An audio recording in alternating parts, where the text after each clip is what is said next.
आपण बघितलं की काल महायुतीमध्ये शिवसेना पक्षामध्ये दंगेकरांनी प्रवेश केला। महायुतीच्या आमदाराविरुद्ध आज बॅनरबाजी करण्यात आलेली आहे।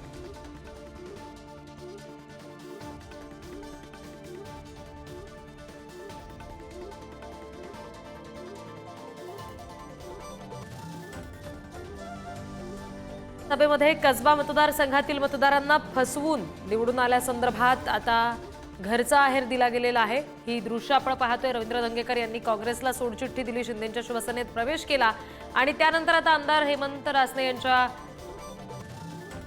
कडून आता बॅनरबाजी करण्यात आलेली आहे। रासनेंच्या विरोधात लागलेले हे बॅनर आहेत।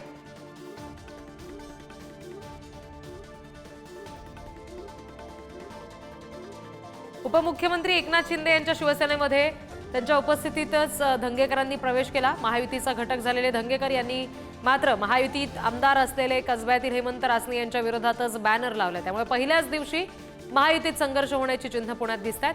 विधानसभेत रवींद्र धंगेकर यांचा पराभव रासनेंनी केला आणि महायुतीच्या आमदाराविरोधात धंगेकर यांचे आता बॅनर पाहायला मिळतात। काँग्रेसला सोडचिठ्ठी देत महाविकास आघाडी सोडून महायुतीमध्ये अर्थात शिंदेंच्या शिवसेनेमध्ये रवींद्र धंगेकर यांनी पक्षप्रवेश केला आणि आता महायुतीच्याच आमदाराच्या विरोधात त्यांनी बॅनरबाजी केलेली आहे। ही दृश्य आपण बघतोय।